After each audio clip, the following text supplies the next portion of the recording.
Movie starting లో hollow ఎత్తులో దేన్నో చూసి పరిగెడుతున్న కాంగ్ కనిపిస్తుంది. కాంగ్ అలా పరిగెడుతూ ఉంటే కాంగ్ వెనకాల చాలా టైటన్స్ అనేవి వెంటపడుతూ ఉంటాయి. దాన్ని చూసి కాంగ్ అలా పరిగెత్తుతూ కొండ చివరికి వెళ్తాడు. అక్కడ కాంగ్ వేరే వైపు దూకగానే ఇక్కడ ఉన్న టైటన్స్ కూడా దాని వెనకాలే దూకుతాయి. కానీ అక్కడ కాంగ్ ఒక ఉచ్చు బిగించి ఈ టైటన్స్ అన్ని ఆ ఉచ్చులో పడి చనిపోయేలా చేస్తాడు. అలాగే చనిపోయిన ఒక టైటన్ ని తీసుకుని రెండుగా చీల్చేస్తాడు. దాన్ని చూసి అక్కడ మిగిలిన టైటన్స్ కూడా వెంటనే భయపడి పారిపోతాయి. ఆ తర్వాత కాంగ్ ఆ చంపిన దాన్ని తీసుకుని ఒక కొండ చోటకు వెళ్లి కూర్చుంటాడు. ఇది ఇలా ఉండగా మనకి ఇక్కడ ఎర్త్ సర్ఫేస్ మీద డాక్టర్ ఏలియన్ కనిపిస్తుంది. డాక్టర్ ఏలియన్ అక్కడ ఒక మీటింగ్ పెట్టి ప్రజలందరికీ హాలో ఎర్త్ గురించి, వాటి నుంచి వచ్చే సిగ్నల్స్ గురించి చెప్తూ ఉంటుంది. అలాగే కాంగ్ ఇంకా గాడ్జిల్లా ఎదురవ్వకపోతే వాళ్ళిద్దరూ ఎప్పుడు కొట్టుకోరని చెప్తూ ఉంటుంది. ఇది ఎలా ఉండగా రోమ్ లో ఒక టైటన్ వచ్చి అక్కడ ప్రజలను ఇబ్బంది పెడుతూ ఉంటుంది. దానికోసమని గాడ్జిల్లా అక్కడికి వచ్చి ఆ టైటన్ ని చంపడం కోసం నీటిలోంచి బయటకు వచ్చేస్తుంది. అలా గాడ్జిల్లా ఆ టైటన్ తో ఫైట్ జరుగుతూ ఉంటే ఇంకా చివరికి అటామిక్ బ్రెత్ యూజ్ చేసి ఆ టైటన్ అనేది గాడ్జిల్లా చంపేస్తుంది. ఆ టైటన్ చంపేసి గాడ్జిల్లా అక్కడి నుంచి వెళ్ళిపోతుంది. ఆ తర్వాత సీన్ లో డాక్టర్ ఏలియన్ ఆఫీస్ లో హాలో ఎర్త్ నుంచి ఏవో డేంజర్ సిగ్నల్స్ వస్తున్నట్టు చూపిస్తారు. ఆ సిగ్నల్స్ చూసి అక్కడున్న ప్రజలు ఎక్కువ కూడా చాలా భయపడిపోతారు. ఆ తర్వాత సీన్ లో మనకి డాక్టర్ ఏలియన్ దత్తత తీసుకున్న జియా స్కూల్లో కనిపిస్తుంది. స్కూల్లో అలా ఉన్నప్పుడు తనకి ఏవో ఇల్యూజన్స్ కనిపించి అక్కడ ఉన్న బెంచెస్ మీద ప్రతి దాని మీద ఏవో డ్రాయింగ్స్ వేస్తూ కనిపిస్తుంది. ఆ డ్రాయింగ్స్ అన్నిటిని చూసి వాళ్ళ ఫ్రెండ్స్ ఇంకా టీచర్స్ కూడా చాలా భయపడిపోతారు. ఆ భయంతోనే డాక్టర్ ఏలియన్ ని స్కూల్కి పిలిపిస్తారు. డాక్టర్ ఏలియన్ జియాతో నువ్వు ఎందుకు ఇలా చేస్తున్నావు అంటే జియా దానికి నాకు ఏవో ఇల్యూజన్స్ కనిపిస్తున్నాయి, నేను మా తెగలో నేనే లాస్ట్, అయినా నాకెందుకు ఇలా కనిపిస్తున్నాయి, నేను ఎవరితో కరెక్ట్ గా కలవలేకపోతున్నానని చెప్తుంది. ఆ రోజు రాత్రి కూడా మన జియా పడుకున్నప్పుడు జియాకి మళ్ళీ ఎలాంటి ఇల్యూజన్స్ కనిపిస్తాయి. వెంటనే భయంతో పైకి లేస్తుంది. అక్కడికి వెళ్ళిన రాగానే నిజంగా హాలో ఎర్త్ లో కాంగ్ ఏదో ప్రమాదం జరుగుతుంది, అది నాకు తెలుస్తుంది అని చెప్తుంది. దానికి వెళ్ళినా సరే దీని గురించి మనం తర్వాత చూద్దాం, నువ్వు ఇప్పుడు ప్రశాంతంగా పడుకో అని చెప్తుంది. ఆ తర్వాత జియా వేసిన డ్రాయింగ్స్ ఎలినా చూస్తూ ఉన్నప్పుడు తనకు ఒక విషయం అర్థమవుతుంది. అదేంటంటే హాలో ఎర్త్ నుంచి వచ్చిన సిగ్నల్స్ ఇంకా తన డ్రాయింగ్స్ ఒకేలా ఉన్నాయని చెప్పి ఈ రెండింటిని చూసి తను భయపడి తర్వాత రోజు ఈ రెండింటిని ఒక ఎక్స్పర్ట్ అయిన బెర్నీ దగ్గరికి తీసుకెళ్తుంది. బెర్నీతో ఈ రెండింటిని చూపించి దాని గురించి మొత్తం ఎక్స్ప్లెయిన్ చేస్తుంది. అలాగే ఈ రెండు సిగ్నల్స్ కాంగ్ ఇంకా గాడ్జిల్లా గురించా, లేక వేరే టైటన్ గురించా, లేకపోతే త్వరలో మనకి ఏదైనా ప్రమాదం రాబోతుందా అని చెప్పి డిస్కస్ చేస్తూ ఉంటుంది. ఇలా డిస్కషన్ లో ఉన్నప్పుడే మన డాక్టర్ ఏలియన్ ఫోన్ కి ఒక మెసేజ్ అనేది వస్తుంది. అదేంటంటే గాడ్జిల్లా ఇంకా మళ్ళీ లేచిందని చెప్పి. ఆ విషయం తెలుసుకుని హెలెనా చాలా టెన్షన్ పడుతుంది. ఎందుకంటే గాడ్జిల్లా పైకి లేచిందంటే మళ్ళీ కాంగ్ దగ్గరికి వెళ్ళబోతుందేమో అని చెప్పి భయపడుతుంది. ఈ విషయం గురించి నువ్వు తొందరగా కనిపెట్టు అని చెప్పి అక్కడి నుంచి వెళ్ళిపోతుంది. ఇంకో సీన్ లో మనకి గాడ్జిల్లా పైకి లేవడం చూపిస్తారు. ఆ తర్వాత సీన్ లో కాంగ్ హాలో ఎర్త్ నుంచి బయటకు వస్తున్నట్టు కనిపిస్తున్నారు. కాంగ్ ని చూసి జియా ఇంకా డాక్టర్ ఏలియన్ కూడా కంగారు పడతారు. ఏమైంది జియా అని అడిగితే జియా కాంగ్ పన్ను ఒకటి పిచ్చిపోయింది, అది తనకి చాలా బాధగా అనిపిస్తుంది అని చెప్తుంది. దానికి డాక్టర్ ఏలియన్ తన టీంలో ఒక పర్సన్ పిలిపించి కాంగ్ దగ్గరికి పంపుతుంది. అతను ఆ పన్నుకి ఫిక్స్ చేసి ఒక్కసారిగా ప్లేన్ తో లాగ్గానే ఆ పన్ను అనేది ఊడొచ్చేస్తుంది. అలాగే అతను దానికి ఒక నకిలీ పన్నును కూడా ఏర్పాటు చేసి ఉంటారు. ఇది ఎలా ఉండగా అక్కడికి డాక్టర్ ఏలియన్ దగ్గరికి బెర్లీ వస్తాడు. బెర్లీ వచ్చి మొత్తం ఆ సిగ్నల్స్ గురించి మొత్తం ఇన్ఫర్మేషన్ కనుక్కొని ఉంటాడు. అదేంటంటే ఈ సిగ్నల్స్ హాలో ఎర్త్ నుంచి వచ్చాయి, అది కూడా ఏదో సాయం కోసం మనల్ని పిలుస్తున్నారు అని చెప్పింది. దానికి ఏలియన్ కూడా ఒక టీం ఏర్పాటు చేసి హాలో ఎర్త్ కి వెళ్ళడానికి రెడీ అవుతారు. డాక్టర్ ఏలియన్, జియా ఇంకా బెర్లీతో పాటు ఇంకో ఇద్దరు టీం మెంబర్స్ కూడా హాలో ఎర్త్ కి వెళ్ళడానికి రెడీ అవుతారు. వీళ్ళందరూ ఒక ప్లేన్ ఎక్కి కాగ్ తో పాటు హాలో ఎర్త్ లోకి దూకుతారు. ఇక్కడ బెర్లిన్ ఫస్ట్ టైం వెళ్ళడం కాబట్టి తను చాలా భయపడుతూ ఉంటాడు. అలాగే భయంతోనే వీళ్ళందరూ వెళ్తూ చివరికి ఏదోలాగా హాలో ఎర్త్ అనేది వెళ్ళిపోతారు. కాంగ్ తన ఇంటికి వెళ్తుంటే వీళ్ళందరూ కూడా కాంగ్ వెనకాలే వెళ్తూ ఉంటారు. వాళ్ళతో పాటే చాలా టైటన్స్ అనేవి అక్కడికి వస్తాయి. ఆ తర్వాత భూమి మీద ఉన్న వాళ్ళని చూసుకుంటే భూమి మీద ఉన్న వాళ్ళందరూ గాడ్జిల్లా ఏం చేస్తుందో చూస్తూ ఉంటారు. గాడ్జిల్లా ఇప్పుడే ఒక న్యూక్లియర్ ప్లాంట్ దగ్గరికి వెళ్ళి అక్కడ ఉన్న న్యూక్లియర్ ఎనర్జీ మొత్తాన్ని అబ్జర్వ్ చేసుకుంటూ ఉంటుంది. తను ఏదో ఫైట్ కోసం రెడీ అవుతున్నట్టుగా అందరూ అనుకుంటారు. అప్పుడే గాడ్జిల్లాను ఆపడానికి చాలా మంది అక్కడికి వస్తారు. ఎన్ని విధాలుగా ట్రై చేసినా గానీ గాడ్జిల్లాను ఆపలేకపోతారు. అప్పుడే గాడ్జిల్లా ఒక న్యూక్లియర్ బ్లాస్ట్ ఇచ్చి వాళ్ళందరినీ ఒక్కసారిగా ఆపేస్తుంది. ఇక్కడ హాలో ఎర్త్ లోకి వచ్చిన వాళ్ళందరూ కూడా మోనార్క్ బేస్ కి వెళ్తారు. కానీ అది మాత్రం ఏదో ఒక టైటన్ వచ్చి మొత్తం నాశనం చేసినట్టు ఉంటుంది. ఆ తర్వాత మనకు కాంగ్ తన ఇంటికి వస్తుంది. తన గొడ్డలు తీసుకుని తనకి ఏదో ఒక సిగ్నల్ ఫీలింగ్ అవుతే తను ఆ సిగ్నల్ పట్టుకుని అక్కడికి వెళ్తూ ఉంటుంది. కాంగ్ అటువైపుగా వెళ్తూ ఉండగా తనకి ఏదో ఒక పెద్ద జంతువు వస్తున్నట్టు కనిపిస్తుంది. తీరా అది చూస్తే ఒక చిన్న గొర్రెలా అయి ఉంటుంది. ఆ గొర్రెలతో కాంగ్ ఫ్రెండ్షిప్ చేద్దాం అనుకుంటాడు. కానీ ఆ గొర్రెల మాత్రం కాంగ్ చేయి కొరికేసి అక్కడి నుంచి పారిపోతుంది. కాంగ్ కూడా ఆ గొర్రెల వెనకాల వెళ్తూ ఉంటే ఇంకా చాలా పెద్ద పెద్ద గొర్రెలని కాంగ్ ను వెంటబడతాయి. అలాగే కాంగ్ తో ఫైట్ చేస్తూ ఉంటాయి. కాంగ్ ఆ గొర్రెలని ఫస్ట్ టైం చూస్తున్నాడు కాబట్టి కొద్దిగా ఆదిమరుపులో ఉంటాడు. ఆ తర్వాత ఒక్కసారిగా తేరుకుని వాళ్ళన్నిటిని కూడా చెదగొట్టేస్తాడు. ఆ తర్వాత చిన్న గొర్రెల కూడా కాంగ్ మీద దాడి చేయడానికి వస్తుంది. వెంటనే ఆ గొర్రెలను పట్టుకుని మిగిలిన గొర్రెలన్నింటినీ చెదగొట్టేస్తాడు. ఆ తర్వాత ఆ చిన్న గొర్రెలను పట్టుకుని ఈ గొర్రెలన్నీ ఎక్కడి నుంచి వచ్చాయో అక్కడ తీసుకెళ్ళమని గొర్రెలను అడుగుతాడు. ఇంకా చిన్న గొర్రెల కూడా కాంగ్ ని తీసుకెళ్తుంది. ఇంకోవైపు డాక్టర్ ఎలీనా ఇంకా తన టీం కూడా ఏ సిగ్నల్స్ ఎక్కడి నుంచి వచ్చాయో అక్కడికి వెళ్తూ ఉంటారు. అలాగే వీళ్ళు అలా నడుస్తూ ఉన్నప్పుడు ఇక్కడ చాలా రకాల టైటన్స్ ఉన్నాయని ఒకటి అతను చెప్తూ ఉంటాడు. ఎవరైతే చెప్పారో అతన్ని అక్కడ చెట్టులా కనిపిస్తున్న ఒక టైటన్ వెంటనే తనని లాగేసి చంపేస్తుంది. దాన్ని చూసి వీళ్ళందరూ కూడా చాలా భయపడిపోయి అక్కడి నుంచి పరుగులు తీస్తారు. వీళ్ళందరూ అలా పరిగెడుతూ ఉంటే జియాకి ఒక పురాతనమైన టెంపుల్ కనిపిస్తుంది. ఆ టెంపుల్ దగ్గరికి ఒక బటర్ఫ్లై వస్తుంది. ఆ బటర్ఫ్లై ఒక రాయి మీద వాడగానే జియా వెళ్లి ఆ రాయిని టచ్ చేస్తుంది. అంతే, ఎక్కడెక్కడి నుంచో ఒక వాటర్ అనేది వస్తూ ఉంటుంది. జియా వాళ్ళందరూ కూడా ఆ వాటర్ ని ఫాలో అవుతూ వెళ్తారు. అలా వెళ్ళిన వాళ్ళకి ఒక ఇన్విజిబుల్ ప్రొటెక్టివ్ లేయర్ అనేది కనిపిస్తుంది. డాక్టర్ ఇంకా జియా కూడా ఆ ఇన్విజిబుల్ ప్రొటెక్టివ్ లేయర్ ని చింపి చూస్తే అక్కడ అతనికి వేరే ఒక ప్రపంచం అనేది కనిపిస్తుంది. ఇంకోవైపు మన కాంగ్ ని ఆ చిన్న గొర్రెల్లా ఎక్కడికో తీసుకెళ్తూ ఉంటుంది. నిజానికి కాంగ్ ని చంపడానికి ఆ గొర్రెల్లా చూస్తుంది. అందుకే తను ఒక వాటర్ దగ్గర తీసుకెళ్తుంది. అక్కడే ఒక వాటర్ మాన్స్టర్ అనేది ఉంటుంది. ఆ వాటర్ మాన్స్టర్ గొర్రెల మన కాంగ్ దగ్గరికి చంపడానికి వస్తుంది. ఇదే దొరికింది సొందని చెప్పి వీళ్ళిద్దరు ఫైట్ చేస్తుంటే ఆ చిన్న గొర్రెల అక్కడి నుంచి పారిపోతూ ఉంటుంది. అక్కడ మన కాంగ్ దాంతో బీభత్సంగా ఫైట్ చేస్తూ ఉంటాడు. చివరికి దాన్ని చంపేసి పారిపోతున్న ఆ గొర్రెల మీదకి గొడ్డలు విసురుతాడు. అది తగిలి కింద పడిపోతుంది. ఆ టైటన్ తల తీసి గొర్రెల ముందు వదులుతాడు. అది చూసిన చిన్న గొర్రెలకి కాంగ్ నార్మల్ గొర్రె లాంటిది కాదు, చాలా బలమైంది అని అర్థమవుతుంది. అలాగే వీళ్ళిద్దరు ఒక చోట కూర్చుని చంపిన ఆ మాన్స్టర్ ని తింటూ ఉంటారు. ఇది ఎలా ఉండగా మనకి భూమి మీద ఉన్న గాడ్జిల్లాని చూపిస్తారు. గాడ్జిల్లా అక్కడ ఉన్న సముద్రంలో దేనికోసం వెళ్తూ ఉంటుంది. అలాగే తన ఆటమిక్ బ్రెత్ తో దేన్నో డ్యామేజ్ చేస్తూ ఉంటుంది. అలా డామేజ్ చేస్తున్నప్పుడే దాంట్లోంచి ఒక కొత్త రకమైన మాన్స్టర్ అనేది బయటకు వస్తుంది. ఆ టైటాన్ కూడా పింక్ కలర్ లో దగదగా మెరిసిపోతూ ఉంటుంది. ఆ మాన్స్టర్ ఇంకా గాడ్జిల్లా చాలా భయంకరంగా కొట్టుకుంటూ ఉంటారు. ఒక దెబ్బ మన గాడ్జిల్లా కొడితే ఒక దెబ్బ మన ఆ మాన్స్టర్ కొడుతుంది. అలాగే ఆ మాన్స్టర్ మొత్తం మూసి గాడ్జిల్లాను చంపేయడానికి ట్రై చేస్తుంది. కానీ గాడ్జిల్లా మాత్రం తన అటామిక్ బ్రెత్ యూజ్ చేసి ఒక్క క్షణంలోనే ఆ మాన్స్టర్ ని పీస్ కింద మొక్కల కింద కట్ చేస్తుంది. ఆ తర్వాత మనకి హాలీవుడ్లో ఉన్న డాక్టర్ ఎలీన్ ఇంకా వాళ్ళ టీం కూడా కనిపిస్తుంది. వాళ్ళందరూ కొత్త ప్లేస్ లో వేరే చోటుకు వెళ్తూ ఉంటారు. అక్కడ వీళ్ళందరికీ చాలా మంది మనుషులు కనిపిస్తారు. వాళ్ళందరూ వేరెవరో కాదు, ఈవి ట్రైబ్. అంటే మన కాంగ్ తో కమ్యూనికేట్ చేసుకునే ట్రైబ్ ఉంటుంది కదా, ఆ ట్రైబ్ వాళ్ళే వీళ్ళు. అక్కడ వీళ్ళందరూ కూడా ఇతన్ని చుట్టుముట్టేస్తారు. అలాగే ఆ సిగ్నల్స్ పంపింది కూడా వీళ్ళై ఉంటారు. అందులో ఉన్న ఒక ఆవిడ జియాని గుర్తుపట్టి తను వాళ్ళ ట్రైబ్ ఏమో అనుకుని కన్ఫర్మ్ చేసుకోవడం కోసం వాళ్ళ క్వీన్ దగ్గరికి జియాని తీసుకెళ్తుంది.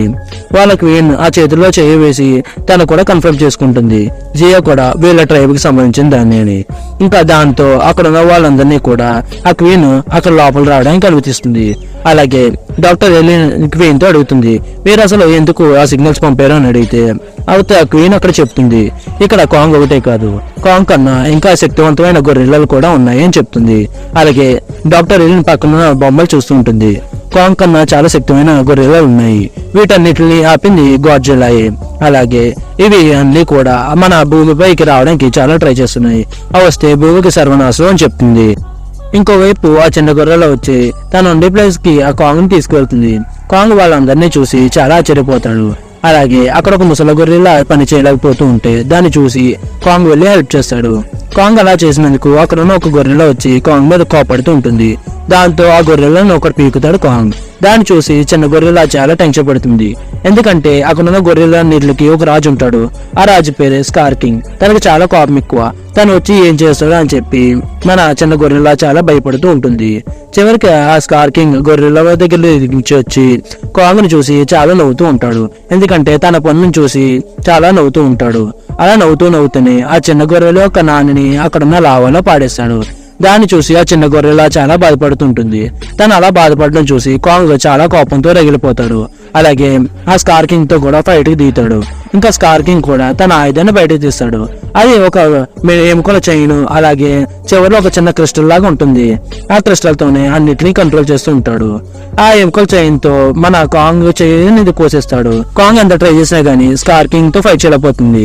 స్కార్ కింగ్ కాంగ్ ని చంపడం కోసం తన మెడకి ఆ చైన్ బిగించి గట్టిగా లాగుతాడు.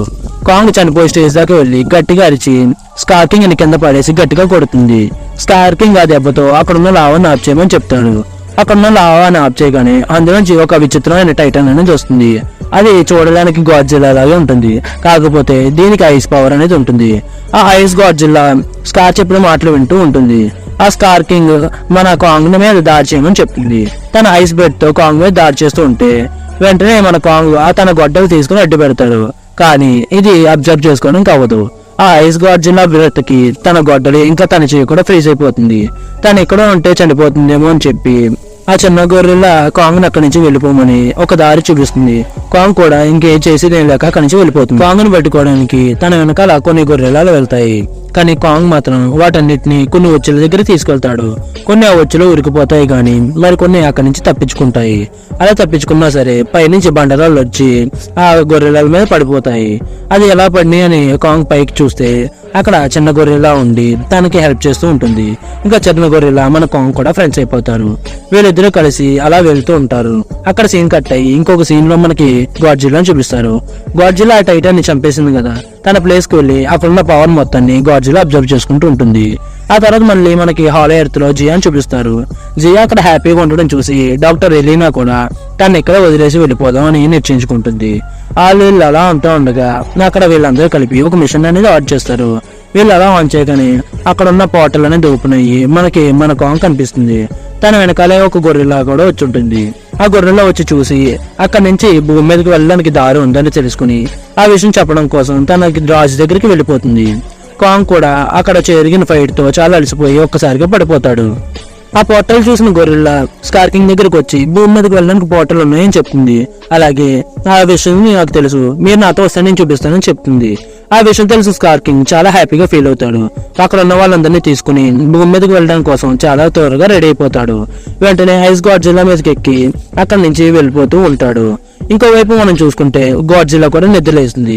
ఈసారి ఫుల్ పవర్ తో తన ఏదో ప్రమాదం ఉంది, ఆ ప్రమాదం నేనే తీర్చగలను చెప్పి ఏదో కాన్ఫిడెన్స్ గా లేచినట్టు వస్తుంది.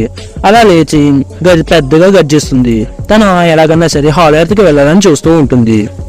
అలాగే మనం ఇంకోవైపు చూసుకుంటే కాంగ్ ఇక్కడ చెయ్యి అనేది దెబ్బతైలు ఉంటుంది. దాన్ని చెక్ చేయడం కోసం అక్కడ డాక్టర్ అనేది వస్తూ ఉంటాడు. కాంగ్ చెయ్యిని చూసి అది పూర్తిగా డ్యామేజ్ అయిందని చెప్తాడు. ఆ డ్యామేజ్ అయింది ఎలా తగ్గించాలంటే అక్కడ ఒక మెటల్ ఆర్మ్ ఉంటుంది. ఆ మెటల్ ఆర్మ్ తీసుకొచ్చి మన కాంగ్ కి అటాక్ చేస్తారు. దాంట్లో ఉన్న పవర్ బూస్టర్స్ వల్ల కాంగ్ కి మళ్ళీ మెలకు వస్తుంది. బయట ఉన్న చిన్న గొర్రెల స్కార్ కింగ్ రావడం చూసి కాంగ్ కి విషయం చెప్పడం కోసం వెళ్తుంది. కాంగ్ కి విషయం చెప్పగానే మనం చేసేది ఏమీ లేదని జియాకి చెప్తాడు. జియా వెంటనే ఈ విషయం నేను ఒక్కడే ఆపలేవు, బయటకు వెళ్లి గాడ్జిల్లా సాయం తీసుకో, గాడ్జిల్లాని ఇక్కడ తీసుకురా అని చెప్తుంది. ఇంకా కాంగ్ కూడా ఆ విషయాన్ని ఒప్పుకొని బయటకి ఎర్త్ మీదకి వెళ్తాడు గాడ్జిల్లాని ఇక్కడ తీసుకురావడం కోసం. గాడ్జిల్లా కాంగ్ ని చూడగానే తన ఎనిమి ఏమనుకుని తనతో ఫైట్ చేయడానికి రెడీ అవుతుంది. కానీ కాంగ్ మాత్రం తనతో ఫైట్ చేయడానికి రెడీగా ఉండడు. తనకు విషయాన్ని చెప్పడం కోసం ట్రై చేస్తాడు. కానీ గాడ్జిల్లా మాత్రం కాంగ్ మీద ఫైట్ చేస్తూనే ఉంటుంది. ఇంకా ఆపగలేక కాంగ్ ఒక దెబ్బ కొట్టగానే మళ్ళీ అటామిక్ బ్రెత్ తో కాంగ్ మీద దాడి చేస్తుంది. ఇంకోవైపు ఈ హాలో ఎర్త్ లో ఆ ట్రైబల్ తో కలిసి ఉన్న జియా తిరిగి మళ్ళీ మోత్రాన్ని బతికిస్తుంది. జియా ఇంకా మోత్ర కాంగ్ ఇంకా గాడ్జిల్లాని ఆపడం కోసం వెళ్తారు. అలాగే ఇక్కడ మిగిలిన ట్రైబ్ కూడా అక్కడ నుంచి మిగిలిన ఎర్త్ పోర్టల్స్ అన్ని ఆపడం కోసం ట్రై చేస్తూ ఉంటారు. మోత్రా ఇంకా జియా కాంగ్ ఇంకా గాడ్జిల్లాకి అక్కడ జరిగిన సిచ్యువేషన్ మొత్తం ఎక్స్ప్లెయిన్ చేస్తూ ఉంటారు. అలాగే ఇక్కడ ఇంకో వైపు చూసుకుంటే అక్కడ ఉన్న ట్రైబ్ ఎర్త్ మీదకి రావాల్సిన పోర్టల్స్ అన్నిటిని ఆపడం కోసం అక్కడ ఉన్న వాటర్ లో ఏదో రెడ్ కలర్ లిక్విడ్ వేసి అక్కడ ఉన్న రెడ్ పిరమిడ్స్ ని దగ్గర రావడం చేస్తారు. అలా అయితే ఆ ఎర్త్ మీదకి వచ్చే పోర్టల్స్ అన్ని ఆగిపోతాయని చెప్తుంది. ఇంతలో అక్కడికి స్కార్ కింగ్ వచ్చేసి ఆ రెండు పోర్టల్స్ ని కూడా దగ్గరకు చేయకుండా ఉంచుతాడు. అది ఎలాగంటే ఐస్ గాడ్జిల్లా ఉన్న పవర్ తో ఆ రెండింటిని ఫ్రీజ్ చేసేస్తాడు. అలా ఫ్రీజ్ చేయడంతో అక్కడ పోర్టల్స్ అనేవి ఆగిపోతాయి. గాడ్జిల్లా కాంగ్ ఇక్కడికి వచ్చేటప్పుడు అక్కడికి ఇంకా చాలా రకాల మాన్స్టర్స్ వచ్చేసి వాటి మీద దాడి చేస్తూ ఉంటాయి. ఇక్కడ ఇలా ఫైట్ జరుగుతుండగా సడన్ గా గాడ్జిల్లా ఇంకా కాంగ్ అనేది ఎర్త్ నుంచి హాలో ఎర్త్కి వచ్చేస్తారు. వీళ్ళిద్దరూ కలిపి అక్కడ ఉన్న వాళ్ళిద్దరిని కూడా చాలా దారుణంగా కొట్టుకుంటూ ఉంటారు. ఆ రెండు అలా ఫ్రీజ్ అవడంతో ఇక్కడ గ్రావిటీ అనేది పోతుంది. అలా ఇక్కడ కాంగ్ తన మెదడారంతో స్కార్కింగ్ కి చుక్కలు చూపిస్తాడు. అలాగే కొట్టుకుంటూ ఉంటే సడన్ గా అక్కడ ఉన్న గ్రావిటీ అనేది పోతుంది. అప్పుడు ఐస్ గాడ్జిల్లా తనకున్న ఐస్ పవర్ తో గాడ్జిల్లా ఫ్రీజ్ చేస్తూ ఉంటుంది. కానీ అదే టైంలో మోతన్ అక్కడికి వచ్చి గాడ్జిల్లాని ఐస్ బద్దలు కొట్టి విడిపిస్తుంది. గాడ్జిల్లా స్కార్కింగ్ ఇంకా కాంగ్ ఫైట్ చేసుకుంటూ ఉంటే సడన్ గా గ్రావిటీ పోవడం వల్ల వీళ్ళ నలుగురు కూడా ఆ పోర్టల్ నుంచి బయటకు వచ్చి అలా ఎర్త్ మీదకి అనేది వచ్చేస్తారు. అలా ఎర్త్ మీదకి వచ్చిన స్కార్కింగ్ తన దగ్గర ఉన్న క్రిస్టల్ తో ఐస్ గాడ్జిల్లాని కంట్రోల్ చేసి సన్నని ఫ్రీజ్ చేసేస్తాడు. అలాగే ఆ సిటీని కూడా ఫ్రీజ్ చేయడానికి ట్రై చేస్తూ ఉంటాడు. అదే టైంలో అక్కడికి గాడ్జిల్లా ఇంకా కాంగ్ వచ్చి మళ్ళీ వీళ్ళిద్దరితో ఫైట్ చేస్తూ ఉంటాడు. కానీ ఈసారి అయితే గాంగ్ తన చేతుకున్న మెటల్ ఆర్మ్ తో స్కార్కింగ్ మాత్రం చిత కొట్టేస్తూ ఉంటాడు. స్కార్కింగ్ తట్టుకోలేక పక్కన ఉన్న ఒక బిల్డింగ్ పట్టుకుని కాంగ్ మీదకి విసురుతాడు. కానీ కాంగ్ మాత్రం ఒక పంచుతో దాన్ని అనేది పర్టికల్ చేసేస్తాడు. ఆ తర్వాత వీరిద్దరికి మంచి ఫైట్ అనేది జరుగుతుంది. ఇంతలో స్కార్కింగ్ దగ్గర ఉన్న చైన్ అనేది బయటపడిపోతుంది. అది గాడ్జిల్లా తీసుకుని తన దగ్గర ఉన్న క్రిస్టల్ ని విడదీస్తుంది. అది చూసిన కాంగ్ దాన్ని ఎలాగన్నా నాశనం చేయాలని అనుకుంటాడు. కాంగ్ ఆ క్రిస్టల్ దగ్గరికి వెళ్తూ ఉంటే కాంగ్ ని స్కార్కింగ్ ఆపుతూ ఉంటాడు. ఎందుకంటే కాంగ్ ఆ క్రిస్టల్ నాశనం చేయడం స్కార్కింగ్ ఇష్టం ఉండదు. అప్పుడే అక్కడికి ఆ చిన్న గొర్రెలా ఎంట్రీ ఇచ్చి తన గొడ్డలతో ఆ క్రిస్టల్ అనేది నాశనం చేస్తుంది. అది నాశనం అవడంతో అక్కడ ఒక ఎనర్జీ బ్లాస్ట్ క్రియేట్ అయ్యి ఇవన్నీ చాలా దూరంగా వెళ్లి పడిపోతాయి. అది నాశనం అవడంతో అక్కడున్న ఐస్ గాడ్జిల్లా తన కాన్షియస్ కి తను వచ్చేస్తుంది. దాంతో స్కార్కింగ్ ని గాడ్జిల్లా కాంగ్ ఫుట్బాల్ ఆడుకున్నట్టు ఆడుకుంటారు. ఆ తర్వాత ఐస్ గాడ్జిల్లా తన పవర్ యూజ్ చేసి అక్కడ స్కార్కింగ్ అనేది ఫ్రీ చేస్తుంది. కానీ స్కార్కింగ్ ఇంకా పూర్తిగా చనిపోలేదని కాంగ్ గ్రహించి స్కార్కింగ్ నేలకేసి చెద కొట్టేసి దాన్ని చంపేస్తాడు. ఆ తర్వాత ఐస్ గాడ్జిల్లా తన ఫుల్ అటామిక్ బ్రెత్ యూజ్ చేసి ఫ్రీజ్ అయిపోయిన సూర్యుడిని మళ్ళీ అన్ఫ్రీజ్ చేయడానికి గాల్లోకి తన అటామిక్ బ్రెత్ అని యూజ్ చేస్తాడు. దాంతో అక్కడ సీన్ కట్ అయ్యి మనకి తర్వాత హాలో ఎర్త్ అనేది చూపిస్తారు. అక్కడ ఉన్న ప్రజలందరూ కూడా చాలా హ్యాపీగా ఫీల్ అవుతారు. ఆ తర్వాత డాక్టర్ ఎలీనా జియాతో సరే నీవు ఇంకా ఎర్త్కి బయలుదేరుతున్నావు చెప్తుంది. దానికి జియా ఇవన్నీ నాకెందుకు చెప్తున్నావు అని చెప్తే నువ్వు ఇక్కడ ఉంటే చాలా హ్యాపీగా ఉన్నావు, సో నువ్వు ఇక్కడే ఉండు అని చెప్తుంది. దానికి జియా లేదు నేను ఇక్కడ ఉంటే హ్యాపీగా ఉన్నాను, నేను నీతో ఉంటేనే చాలా హ్యాపీగా ఉంటాను చెప్తుంది. దాంతో డాక్టర్ ఎలీనా ఎమోషనల్ గా ఫీల్ అయ్యి తను హెల్ప్ చేసుకుంటుంది. అది చూసిన వాళ్ళందరూ కూడా చాలా హ్యాపీగా ఫీల్ అవుతారు. అక్కడున్న మోతా కూడా ఇంకా ఎవరు భూమి మీద నుంచి ఇక్కడ రాకుండా అక్కడున్న పోర్టల్స్ అన్ని కూడా క్లోజ్ చేసేస్తూ ఉంటుంది. ఆ తర్వాత మనకి గాడ్జిల్లా అనేది కనిపిస్తుంది. ఆ ఫైట్ అయిన తర్వాత గాడ్జిల్లా మళ్ళీ తిరిగి దాని ప్లేస్ కి వెళ్ళిపోయి అక్కడే రెస్ట్ తీసుకుంటూ ఉంటుంది. ఆ తర్వాత ఇంకా కాంగ్ వచ్చేసి అక్కడ హాలోవర్తో ఉన్న గొర్రెలన్నిటికీ కూడా రాజు అయ్యి అక్కడ వాటన్నిటిని సురక్షితంగా చూసుకుంటూ ఉంటారని చూపించి ఈ మూవీ అనేది ఎండ్ చేస్తారు. ఈ మూవీ మీకు ఎలా అనిపించిందో ఈ వీడియోకి ఒక లైక్ చేసి కామెంట్ సెక్షన్ లో కామెంట్ చేయండి. అలాగే కొత్త వాళ్ళు ఎవరైనా వచ్చుంటే మన ఛానల్ అనేది తప్పకుండా సబ్స్క్రైబ్ చేసుకోండి. Thank you for watching.